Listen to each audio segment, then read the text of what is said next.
Can you explain to us what actually transpired between you and Sheikh Obeid in terms of the statement that was famously known from the brothers? They put out that the Sheikh, he made the statement about Shadeed Muhammad being Dal wal Mudil, and that he should not teach unless he, clarify those errors that he might have.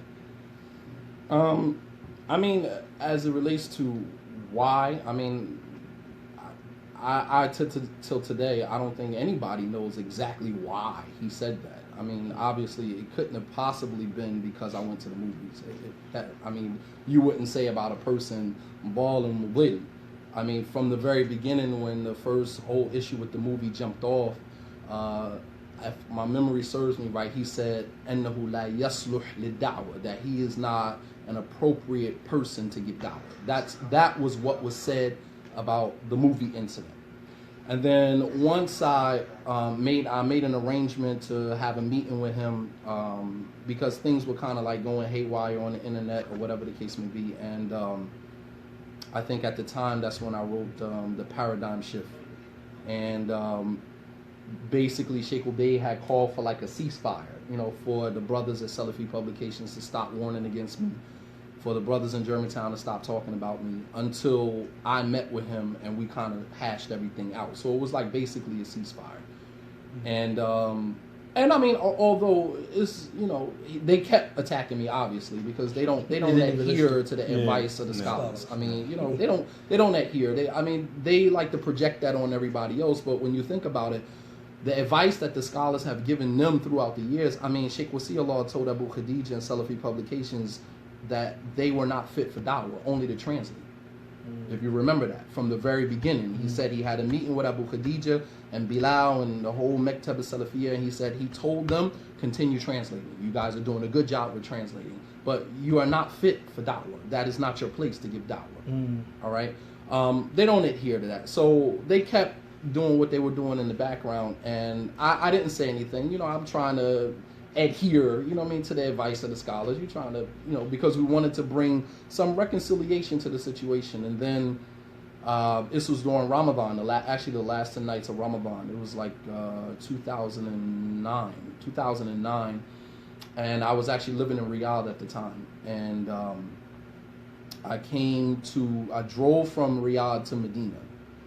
And when I got to Tahir's house, because Tahir was the one who set up the meeting with me and Sheikh Obeid, he actually was the one who went to Sheikh Obeid and explained everything that was happening. But by that time, Sheikh Obeid had already said a little bit too much at that point. So at that point, he wasn't going to retract anything. So he just kind of said, everybody stop. Tahir went and was like, yo, like, nah, that's not the case, blah, blah, blah. So I took a trip from Riyadh to Medina. Last 10 nights of Ramadan, supposed to meet with Sheikh Obeid. Tahir set everything up. When I got to Medina, they had just finished praying Taraweeh. And I stopped at Tahir's house, and he was like, all right, when I got there, Tahir was coming from Sheikh Obeid's house. So I texted him, I'm like, where you at? I'm in front of your house. And he was like, oh, the meeting is off. And I'm like, why? I just drove like 12 hours from Riyadh all the way down here. What is the deal? And he was like, I'll talk to you when I get there. So when he got to the house, we went upstairs, and he was like, yo, Sheikh Obeid don't want to meet with you. I'm like, why? I said, he called a ceasefire. He told me to stop giving da'wah. That's what he said, stop giving da'wah. And he told the brothers to stop warning against me until we met. And then I get there tonight, and he's like, nah, I don't want to meet. Don't bring Shadeed Muhammad to my house. That's what he told Tahir. So I'm like, what type of game is this? Like, you know what I'm saying? Like, I followed everything you said do. And now come the night of, and you don't want to meet. I said, nah, I'm not doing this. I said, you know what? There are other scholars. I said, so you know what? I'm going to go to Mecca, and then I'm going to go back to Riyadh, and I'm going to talk to Sheikh Saleh Fawzan, which I did. I'm going to talk to the Mufti, which I did. I talked to some of the Mashaykh that Ali Davis and some of the other brothers was there. They took me to some of the Mashaykh in Mecca. And pretty much all the same. All got all of the same responses. And I was collecting everything at the time because I'm already knowing what I got to do at this point. I'm already realizing that, like, this joint is a game, and they set me up. And I'm like, okay, all right, cool. So I go to Mecca, meet with some of the Mashaykh there, and I'm recording everything with my phone because I know how they play. They'll call you a liar and say, nah, the Sheikh never said that unless you produce a recording. So I'm secretly recording everything or whatever. Not that I really I just kept that for myself.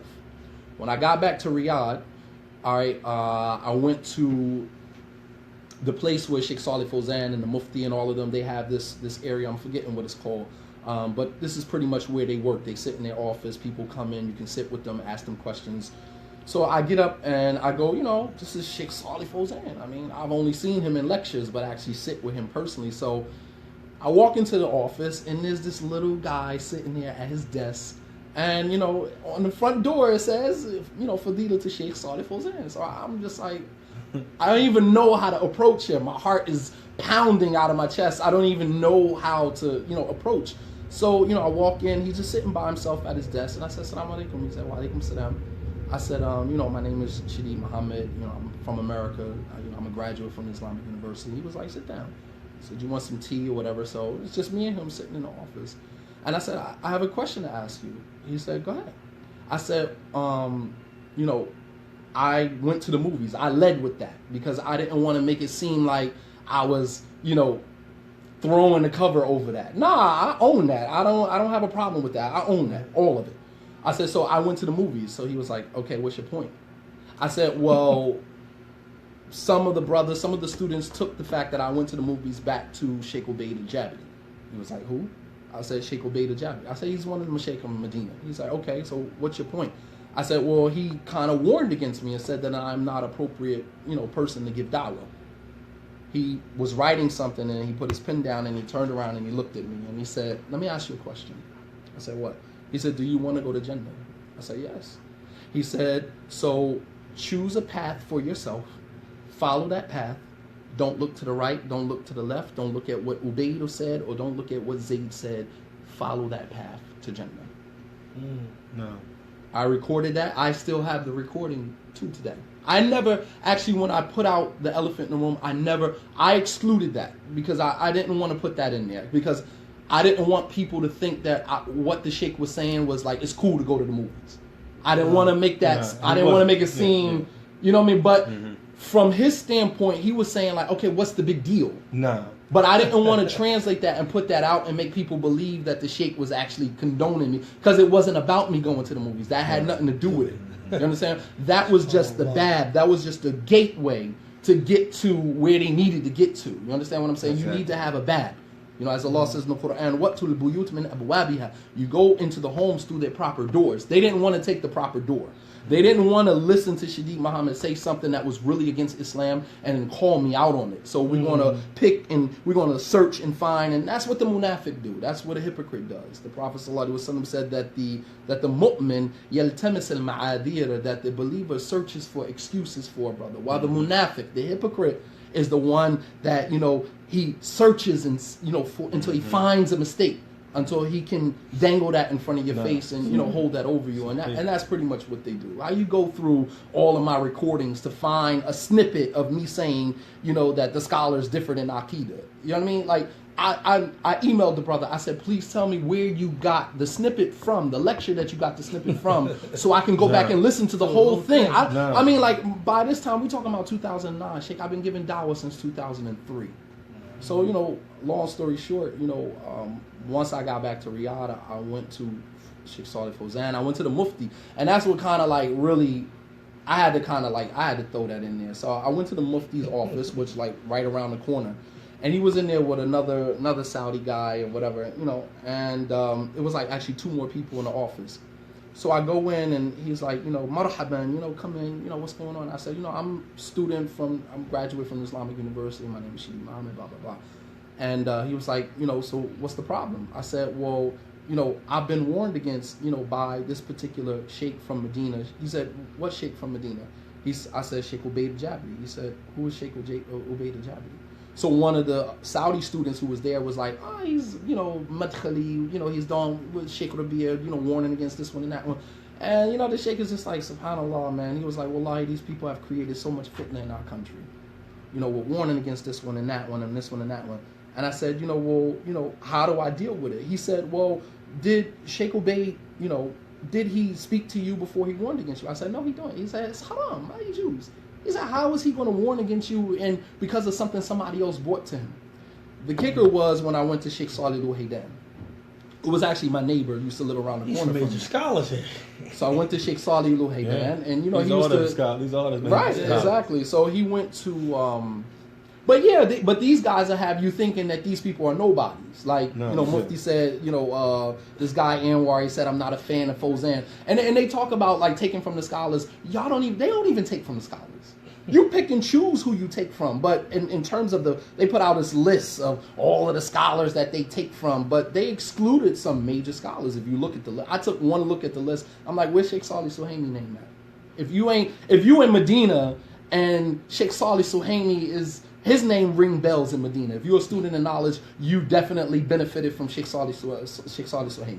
Why wasn't his name on your list of scholars that you take from? Because he warned against Abu Khadija. He warned against Maktab al-Salafiyya very clearly. Sheikh Wasiullah Abbas's name wasn't on the list either. Is that a coincidence? Right. No. So everybody who warned against them, they don't rock out. But then you'll tell the lay people, take from the scholars. You see how hypocritical that is? Yeah. You'll project on the lay people, take from the scholars, but the scholars, and the thing is that I've never taken any issue with any scholar who has said anything against me in haq. If it was haq, I don't have a problem. Me accepting my flaw and my mistakes, anybody who knows me knows that that's not my struggle. I don't struggle with that. No. I'll tell you that I did such and such. I'll own what I did. You know, that's the only reason why I sleep well at night. I don't have skeletons in my closet because of that very same reason. I'll tell on myself before I allow somebody else to tell on me, because I'm not going to let you dangle that over my head. I'm not going to let you hold that over me. That's imprisonment. I'm not going to let anybody do that to me. I will tell on myself. Did you get an audience with Sheikh Luhaydan? Yeah, I got the audio from him as well. What did he say? I mean, the audience. So the Sheikh Salih Luhaydan was kind of like more like, and I put it in the elephant in the room. He said, well, did Sheikh Ubaid speak to you before he warned against you? I said, no. He said, well, then refute his statements and put it out in public, translate it, put it in public, just like he did you in public. He said he doesn't have a right to do that. He said he doesn't, if he did not speak to you about the issue, he said he does not have a right to judge you before he spoke to you. He says, so just as he put a ruling on you and they translated it and they put it out there, he said, then you refute what he said. I said, how am I going to refute him? He's a scholar. He said, scholar or no scholar, it doesn't matter. Nobody has a right in Islam to speak about the honor of another person until you have heard both sides of the story. And then he quoted the hadith of the Prophet ﷺ where he said to Ali, I knew he said, you know, not to judge the second one until you've heard from the second one, just like you heard from the first one. No. And that was all I needed from that point. That was all I needed. So. Have you spoken with Sheikh Rabi' throughout all of this incident? I know you went to a lot of the other mashaykhs, like a lot of the, you know, Sheikh Luhaydan, Sheikh Salih Fawzan, so forth. Have you ever spoken to Sheikh Rabi' and pertaining to this particular incident? Yes. So when I came home that year, 2009, 2010, Master Rahman was still kind of on the ropes. They didn't really know what position to take. So everything, the fit had hit the shan with Shadeed Muhammad. But Master Rahman, that's my community. And Abu Muhammad was a driving force in trying to make sure that whatever was being said about me was going to stick, because this is his livelihood. Mind you, he's the imam. So his fear from the very beginning was that I was going to graduate and come home and be the imam of Master Rahman. You're from Newark. You understand what I'm saying? Yeah. So you understand what I'm saying? So his fear was always Shadeed Muhammad's going to come home and take my place. Yeah. That's my home. You know what I'm saying? That's my home. So it's about bread. So he had to make sure that whatever was being said was going to stick. So Master Rahman was like, all right, well, we want to clarify this issue with Shadeed because he's a valuable asset to the community. So although I was the imam at United Muslim Masjid, they were arranging an Umrah trip the same year that I came home. So I went with Master Rahman. They paid for my ticket. They took care of everything because they wanted to rectify this situation. Right? Now, mind you, Abu Muhammad was salty because he felt like whatever was said, and I didn't need to go make Umrah, and meeting with Sheikh Rabi' was a waste of time. That was his sentiment. So, you know, Abdul Kareem and some of the brothers on the board was like, nah, we not just let me go like that. It's Abu Muhammad Maghribi. Yes. So they like, nah, so they paid for my ticket, paid for my room, everything. So we get there. So once we got to Mecca, we performed Umrah. So Ali Davis and Farhan had set up the meeting with Sheikh Rabi'. It's like, all right, when you get here to Sheikh. So I'm thinking that, like, I'm going to get there. We're going to talk about the movies and Sheikh Ubaid. And, you know, we're going to hash it all out.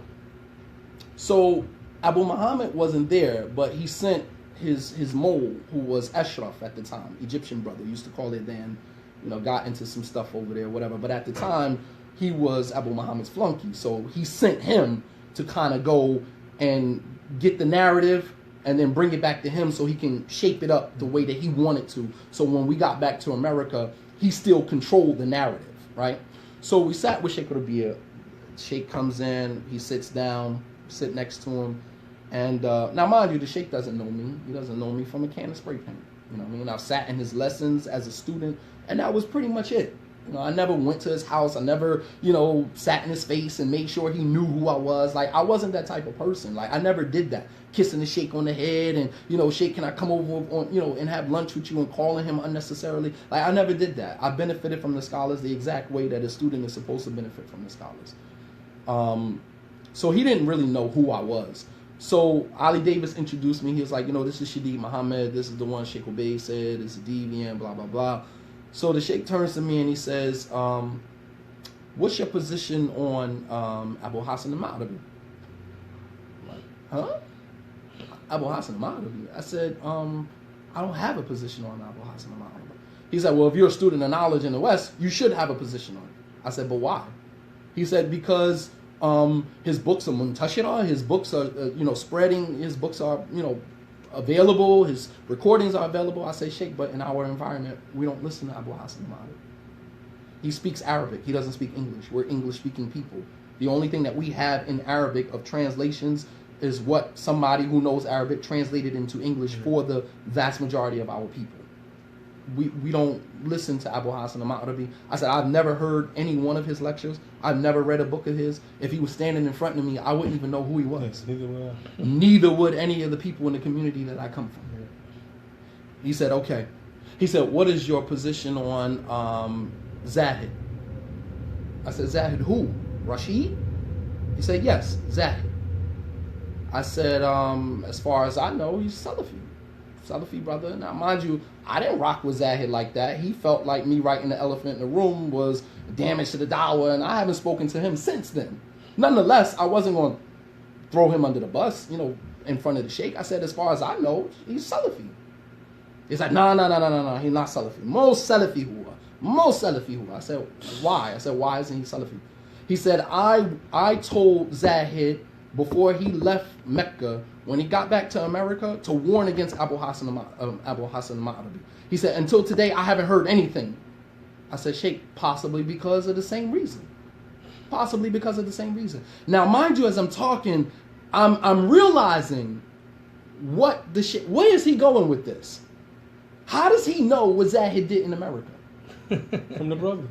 How does he know that Abu Hassan al-Ma'rabi is prevalent in America and all the students need to warn against him? Because of what they told him. Right. You understand what I'm saying? Like, so as I'm talking to him, I'm like, damn, I thought we was going to talk about the movies and Sheikh Obey, and he's asking me all of these random questions. So then he was like, all right, ma mawqifaka min Tahir. He said, what is your position with Tahir? I said, Tahir who, Wyatt? He said, yes. He said, hada sahib Zahid, sahib Abu Hassan al-Ma'rabi. I said, he's Zahid's companion, he's Abu Hassan al-Ma'rabi's companion? I said, Sheikh, with all due respect, yani bi kulli hudu'in. I say this with all respect. I said, I have no idea what you're talking about. Tahir Wyatt is a companion of Abu Hassan al-Ma'rabi? Came from the brothers. You understand what I'm saying?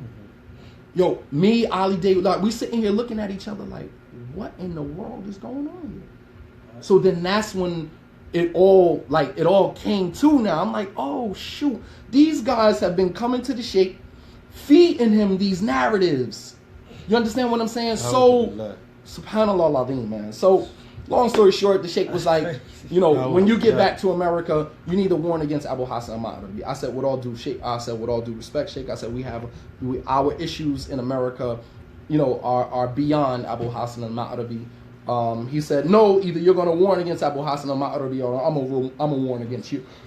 I said, okay, with all due respect. So he was like, do you have any... I said, but if you want me to warn against Abu Hassan al-Ma'rabi, I said, then that would require me to go back and read the books of Abu Hassan al-Ma'rabi and find out what his mistakes were. He was like, so you don't trust what I've written about him? I said, I've never read anything that you've written about Abu Hassan al-Ma'ribi. He said, you've never read any one of my books or my refutations about Abu Hassan. I said, no, with all due respect, I haven't. It's not at the top of my to-do list.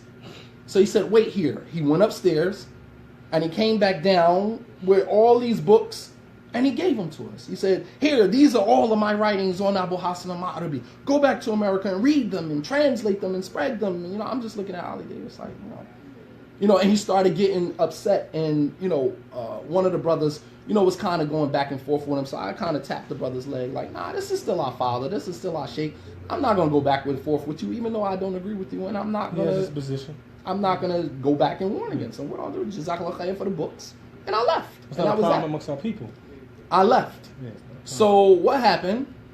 When we got back to the hotel, Ashraf ran to Abu Hassan, Abu Muhammad, and gave him, the sheikh, his position on Shadid stands. And I'm saying, what? So we met in the conference room, myself, Abu Sheikh Rabi'a never had a position against you. Never had a position. He never said What anything. positions did he never said anything to you? He never said anything. When we left, wallahi tallahi billahi, I'm like, why did I even come? Like, is this what our meeting was about? I'm thinking we're going to get to the nitty gritty of all the warnings. The sheikh, it's possible that he didn't even know that any of that stuff existed. You understand what I'm saying? No. The sheikh is not on the internet. It's only what they feed him. The only problem they had with you as a refutation was the movies. That's it. That was it. No statements. Nothing. No actions. You with this Nothing. person a bit. Then they found the clip. He said the scholars, the Sahaba different in aqeedah. Well, number one, that wasn't my statement. I said clearly that was a statement of Shaykh al-Islam Ibn Taymiyyah. Clearly, it was not my statement. Right. And even when we went back to Shaykh, because I went to Shaykh Wasi Allah's house that same trip, and Shaykh Wasi Allah was like, so I heard you. This was the next day. So Ali and them had already, met with Shaykh Wasi Allah and told him what happened. So Shaykh Wasi Allah, we went to his house that night. I took some of the brothers with me, and he was like, so I heard you had a meeting with Shaykh Rabi'a. I said, yeah. He said, well, I'm interested to find out how that went. I said, well, honestly, he never even said anything about anything. He was like, the sheikh is elderly. He said, have mercy upon the sheikh. I said, he talking about Abu Hassan al-Ma'ribi. He was like, Shadid, just leave it. Just leave it. He said, as it relates to, the whole idea of the Sahaba different in Aqeedah, he said, yes, there are matters in Aqeedah that the Salaf different in. There are books that have been written on that. This is not like private information that only a select few people. If you read Ma'arij al-Qabul, 3-volume book talking all about differences in Aqeedah amongst many of the Salaf. From the Sahaba to the 3 generations that came after them. This is known information. Why are we making this this a taboo issue? Yeah. Nonetheless, like the issue of the way the Prophet seen Allah. That was another issue, whatever the case may be.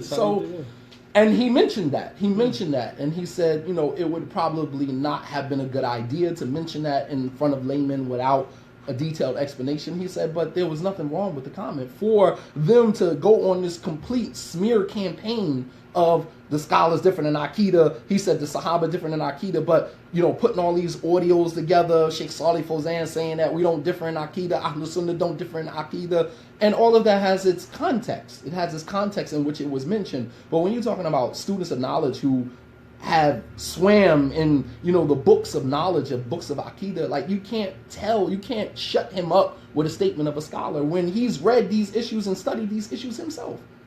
No. Even Ali was like, he's like, I was just amazed at how people bit onto that. It's like, damn, are we really that ignorant? No, we are really that ignorant. Are we? I mean, students of knowledge, Wallah al-Azim, he said he had a debate with Jamel, was like, how ignorant can you be? Are you not reading the books of Aqeedah? Do you not see that they did differ in matters?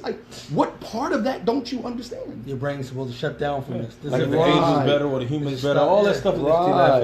I mean, what I mean? So that, but to be honest with you, Sheikh Rabi'a never said anything to me. And you cannot find a recording or a statement of Sheikh Rabi'a where he warned against Shadid Muhammad. So when they say the scholars warned against Shadid Muhammad, they're talking about one scholar, Sheikh Ubayy. And that was the only statement he made as far as Dawah wal Mudil. Right?